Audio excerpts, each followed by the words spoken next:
Hello, this is Crypto CJ. It's Trade of the Day, Friday afternoon Zoom edition, and I've been complaining about Bitcoin and Ethereum just going sideways and being sleepy. Well, they radically changed that yesterday, and not in a good way. So Bitcoin's down over 11% this week. Ethereum is down in the 1600s. Bitcoin's hovering around 26K. It's not good. A lot of things came together in the financial news, both for crypto and for the other markets as well. Let's check it out. I copied an email or a portion of an email from the Banter group, which is something I subscribe to. Good Morning Crypto, I believe their newsletter is called, so I recommend that. And let's go ahead and go into the news. We'll start with a little more news than usual this time.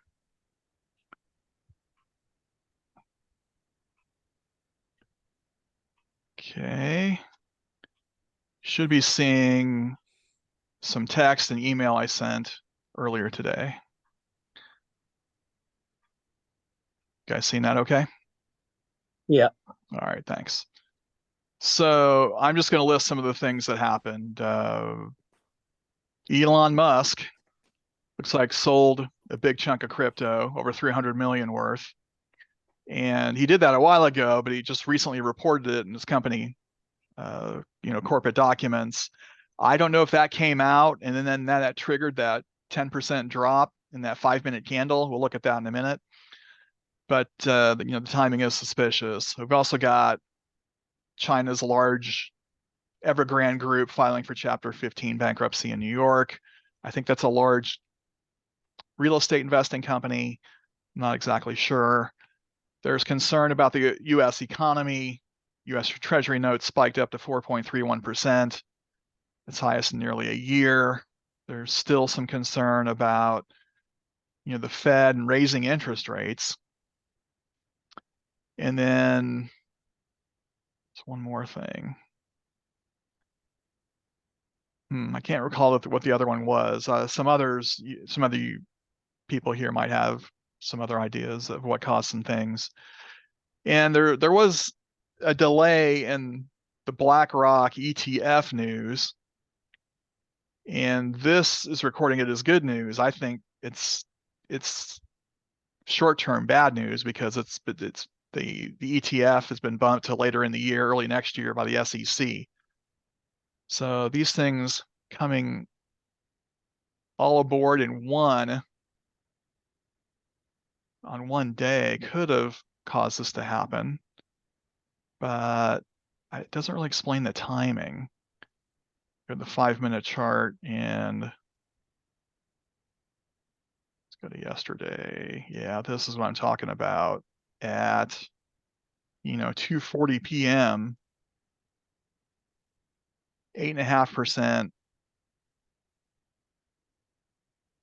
8.6% drop, and a little bit even before that.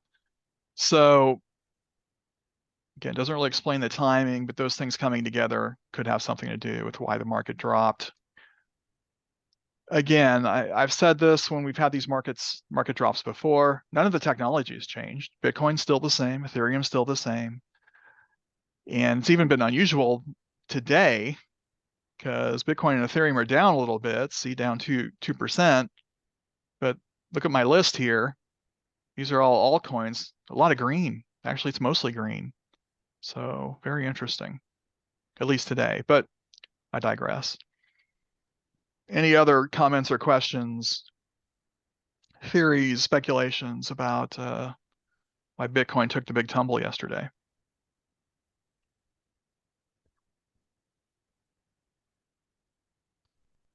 Patrick, I thought you said you had some news. I just got an email from that guy Tiki Kawari or whatever, who basically was saying that it looked like people were trying to leverage too high to make a profit. And so a lot of the savvy investors turned against it and put in massive shorts, and that cascaded. All right, so long squeeze, short squeeze. I guess this would have crushed long, so it's a long squeeze. Yeah, that's possible. It's also true that once things start sliding, I think people can put in high leverage shorts and ride to make a profit as the elevator goes down. Yeah, You would have had to have been quick this time. Yeah, I was at my desk when it happened. I was actually attending the CryptNation call, and then I saw this happen. I bailed on the call, ran over to my computer. Sorry, CryptNation guys, but it hit at 2:40 p.m. my time yesterday, Pacific time, and I went to see what I could do. It crushed a couple of my long positions. I think I had a couple shorts that obviously did well. So, yeah, it's just when those things happen. Oh, I got a little bit lucky. I had a low buy order on Ethereum that got hit or got 1601. So I'm in on that. That's nice. But I wish there was a way to get good entries without the market crashing. Yeah, but lots of people have been saying that there was going to be another big down before Yeah. the bull market. So Yeah, I've been expecting a dip to 25, and maybe this was it. So since I'm a day trader, I'm in trading every day. I tend to have a few setbacks on things like that. For longer term swing traders, you could probably just absorb it, and it might hit your stop loss if you have one, or you can dollar cost average and improve your position. So I did a little bit of that too on my swing trades. Yeah, I even listened to BitBoy a little bit after I got through a couple of his ads. He mentioned the Elon Musk thing, but I kind of knew about that already. So I'm sorry, there was one more thing that I think happened. I can't remember what it is. Thought it was in my email, but I think that's enough. All those things coming together would be sufficient to crash the market. It does seem to be bouncing back a little bit today. I've got some shorts set up for the weekend. See if those fill and make me a little bit of day trading profit. Well, see, did we look at Ethereum? Let's go ahead and do that. We looked at Bitcoin briefly. A little out of sorts since I went to some text first. Yeah, I redid my zones. So my new low zone is down here in the 1600s, where it was in June. And then I brought this down to about 1850, which was support for quite a while. Now it might end up being resistance. We don't quite know. I'm guessing it will be. And then, yeah, we got the support here at around 1650. So, well, anything else on the markets overall before we check and see if we can find some day trades for the weekend? All right. So what do we do now? If you are a swing trader, you have some nice entries on the long side. If you're a day trader like me, I'm usually looking for this kind of action so I can trade both directions. I'm going to focus a little bit more on that today.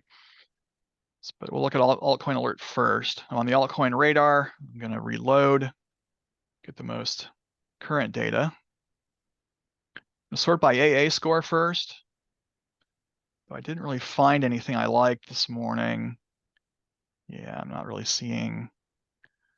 I've been trading Rune this week. Rune did not drop yesterday, which was very interesting. And I was trading it and actually did okay on a couple long positions on Rune despite the chaos of yesterday. So let's check that out. Okay, Rune.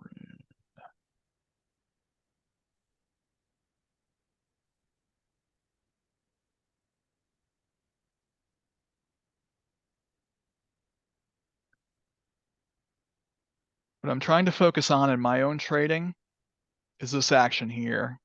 See where it's going up and down and up and down. You can just pick off 1%, 3 or 4 times a day on one coin this way. You can see it here, win. That's a win eventually. These two are wins. This is a win. This is a win. This maybe not be. This probably is, that is, and we don't know about this one yet. So this is the kind of price action I like because I'm looking for 1% move at 10x leverage. Now, if you're a spot trader, you're going to be looking for long positions.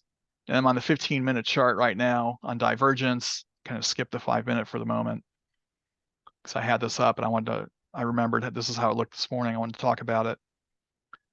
So let's say you put an alert on your, well, you can right click here. Positive divergence, once per bar close, and call it whatever you want, AA score, and you're good to go. So yeah, I wasn't up at 3:15 this morning, or I would have probably caught that long. But if you're spot trading, that may be the way to go.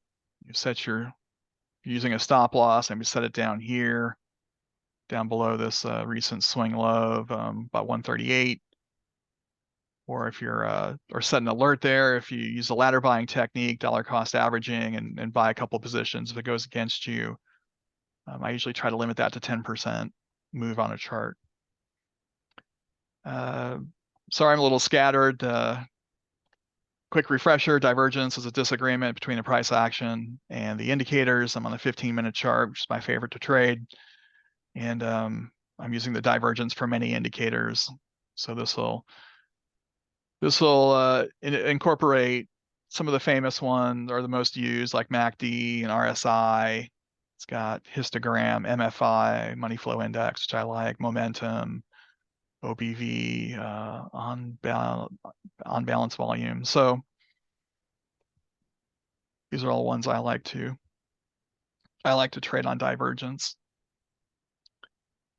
So let's go back to the 5-minute chart.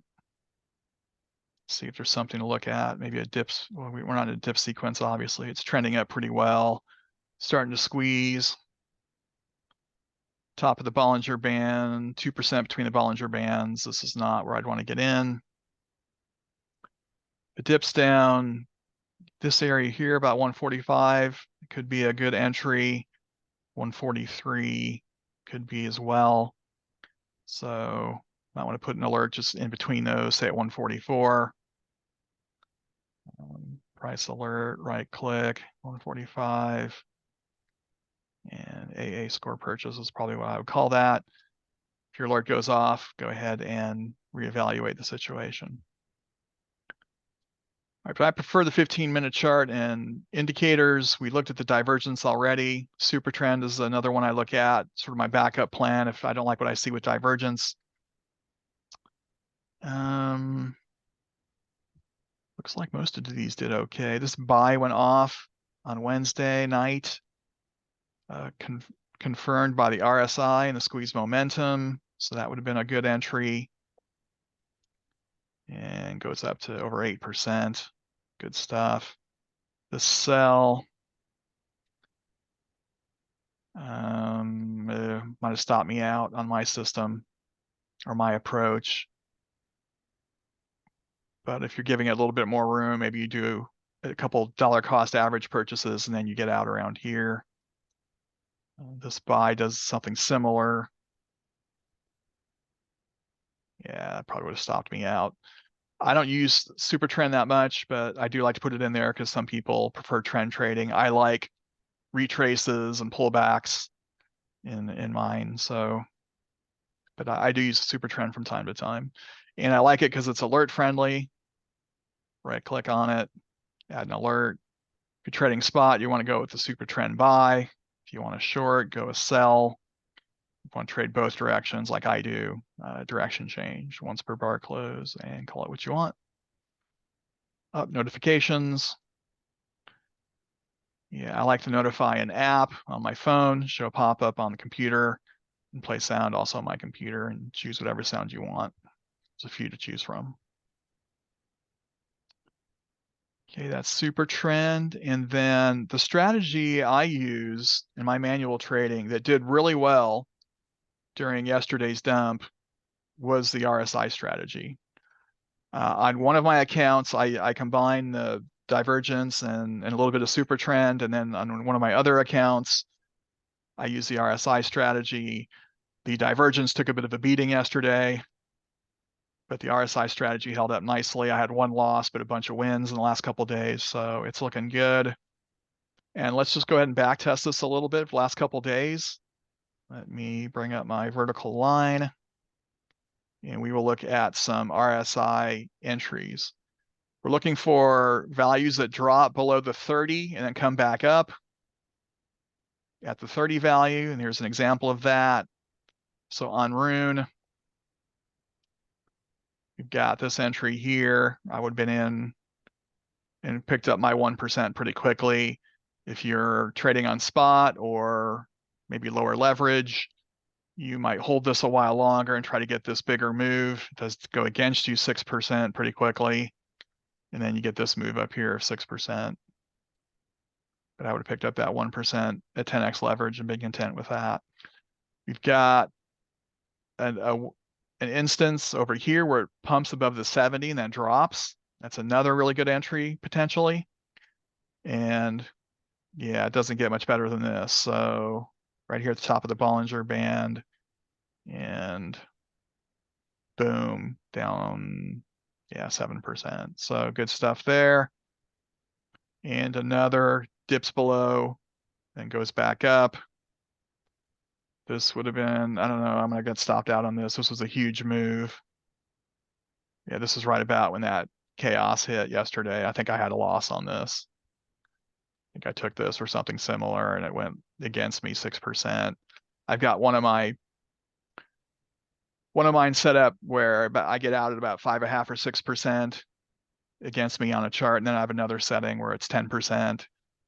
So I'm testing both right now. So if that doesn't get me out, I probably get out here with in profit. And then our next one, it doesn't look as good. I didn't take this one today. 730. Yeah, that goes against me. So this wasn't a great example, but I'd probably still be in that trade. Just wanted to show the RSI because maybe I was a bit lucky, but I'm still in profit on that one even after yesterday's move. So, okay, I went through a few different things here on Rune on the 15-minute charts. Any questions on this before we look for some more coins to trade?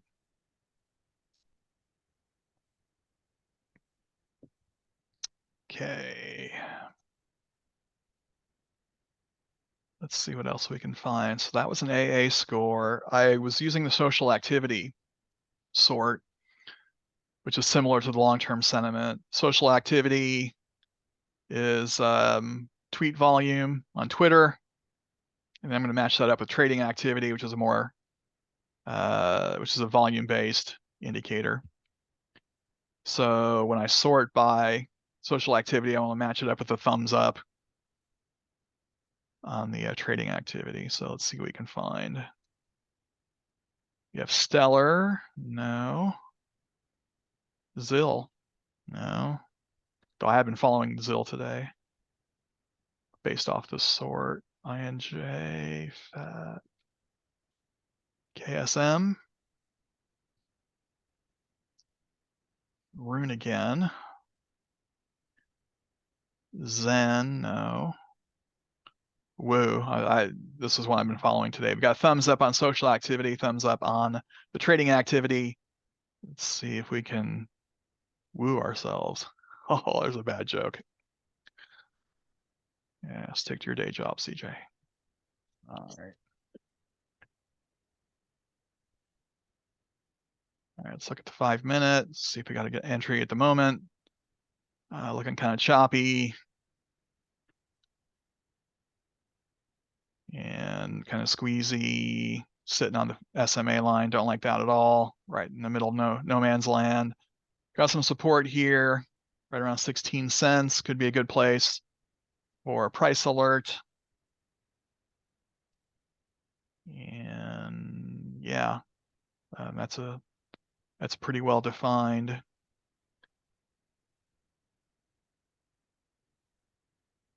Right here, 1610.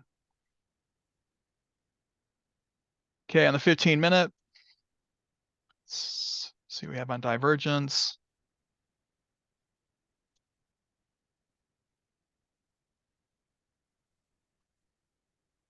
kind of sort of like the Rune trade.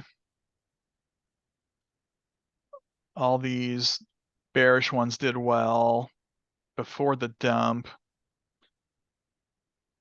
These maybe not as well.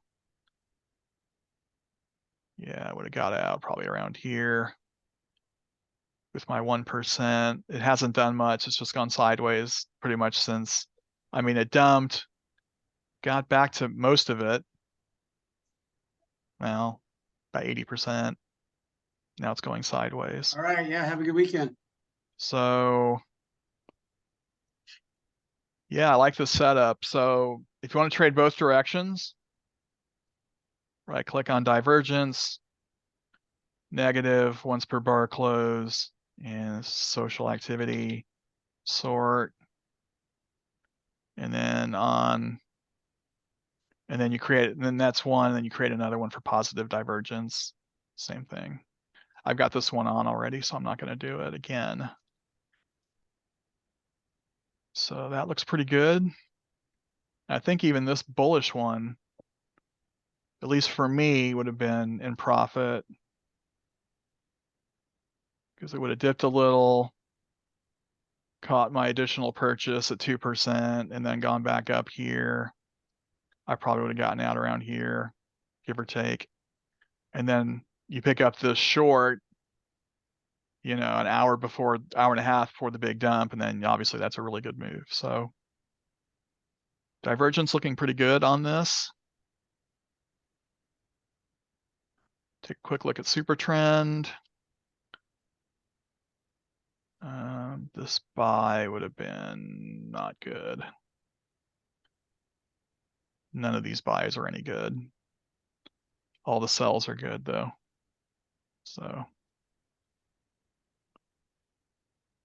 you know, if the market's trending hard in one direction, sometimes I'll just put a super trend on one direction. And in this situation, you know, I might just do this for the weekend. Yeah, sell once per bar close, social. Notifications. I usually go with 3 notes reverb. And now I've got that one good to go. So what'll happen is it'll get bullish a little bit, print this one, and then when it gets bearish again, I'll get that alert. Okay, on the RSI, got this cross going up. Get rid of that. That would have been profitable going here. This one, maybe kind of like the divergence. I think I get, for me, it takes a dip, makes additional purchase and bounces back, and I get out there. Same thing on that one. And this one's a really good entry. Get the cross right about here, and then you get that move up. And then we haven't had one since. So I've got this alert going now. And quick review on how to do the RSI alert. If you're trading spot and you just want to trade on bullish moves, you're going to want a value of crossing up on a value of 30. That's this line down here. So when it dips below and crosses back up, your alert will go off. Once per bar close, keeps it on for the rest of the day. And you call it what you want and put on the notification sound that you want. If you want to go both directions, like I've got, I'll just show you that real quick. We go entering a channel. So the top value is 70, the bottom is 30. If I look in the recent past and it triggers at around 68 or 69 on the top or 31 or 32 on the bottom, I might use that instead. But essentially I want it to go up and then drop or go down, come back up. I think that's why it worked pretty well during yesterday's pump, because nothing went off during the drop. But once it stopped and then started coming back again, that's when I got some pretty nice entries. Okay. I got some noise in the background. Whoa. Okay, negative divergence on Rune. Let's look at that. It's a practical matter. Governor Kemp is probably right. I think And I gotta turn that off. it's pretty ambitious. I think why wants to do it, but you want to make it all the stuff that happens when you have a case like this with high profile. Okay. Let's look at that rune alert.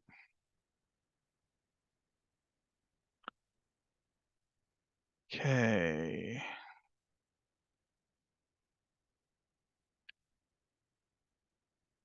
So this one goes off. It's 4 different indicators. That's not usually here nor there, but I'm in this one, I believe. I'm in a rune trade right now. Let's see how it's doing.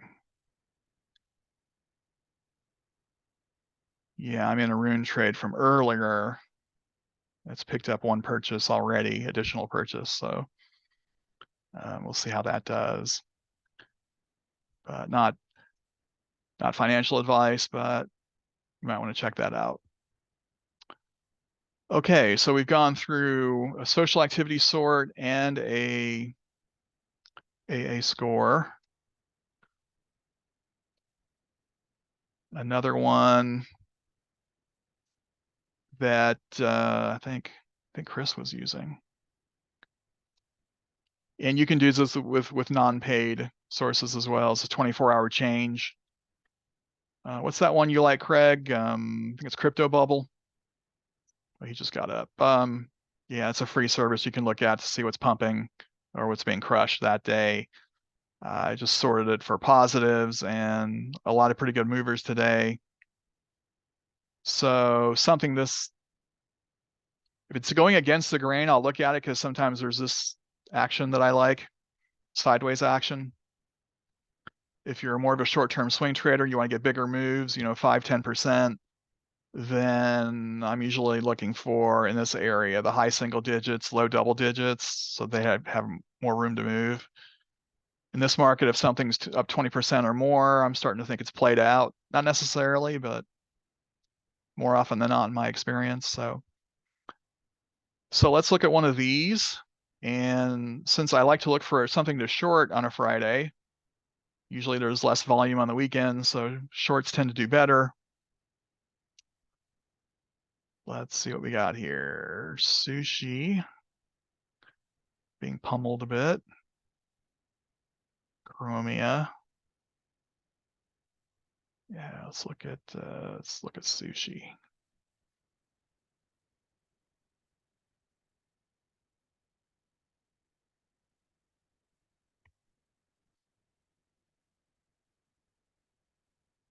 Okay, on the 5-minute, just kind of trending down gradually.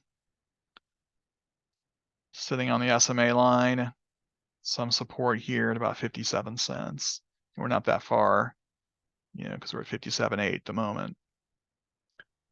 On the 15, divergence. Looks similar to some of the others we've looked at. Sushi doesn't usually move as much as some of the others. I don't trade it that often. Yeah. This would have been a loss. So I don't like the long on that. The shorts have done pretty well. Let's look at this one from last night. Yeah, would have gotten my 1%. So I kind of like this as something to short today. So I'm gonna go ahead and add one for that. Right click on divergence. Negative is already selected. Once per bar close. It's the 24-hour.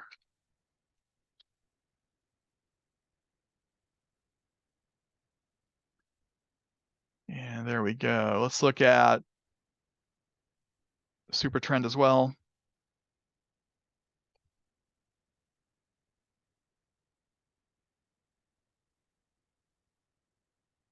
It has no trend. It's not coming up. Okay. Wow. It printed the sell back on Tuesday morning, and it hasn't printed anything yet. Interesting. Not really useful for us though. And then divergence. I don't think it did that well. Well, actually, the only what do I have going on here? Okay, there's a drop down here, pretty significant, and then a pump above, so it triggers. Sure, maybe on this candle here. Yeah, and you get out pretty quickly on that. That's the only one that is this. Sorry, I got to look at this. 70 and 20. Okay, I think I made a typo there.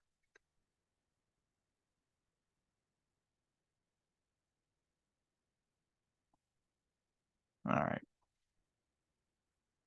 So I've got the range selected for this. If it goes above 70, I'll be ready for a dip. If it goes below the 30, I'll be ready for that. It's kind of hanging in the middle at the moment.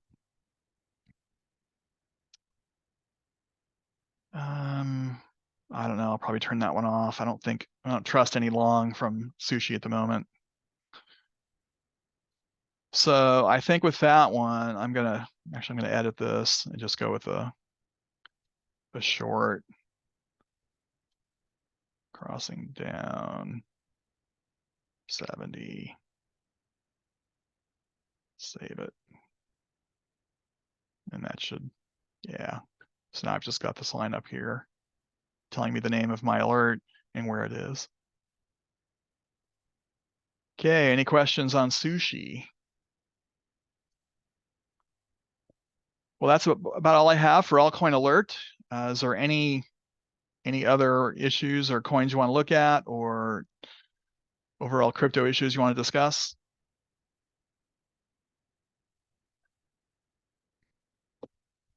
Very well. We'll wrap it up here. If you're watching on the recording, I appreciate that. Please check out the opportunities listed in the pinned comment. They help support the channel. If you are a Carbon member, you'll need to exit this Zoom call and join again at 4 p.m. Pacific, 7 Eastern on the other link for the Carbon call that starts at that time. Everybody else, have a good weekend. Carbon folks, we'll see you shortly. Everyone else, hopefully we'll see you Monday. Bye.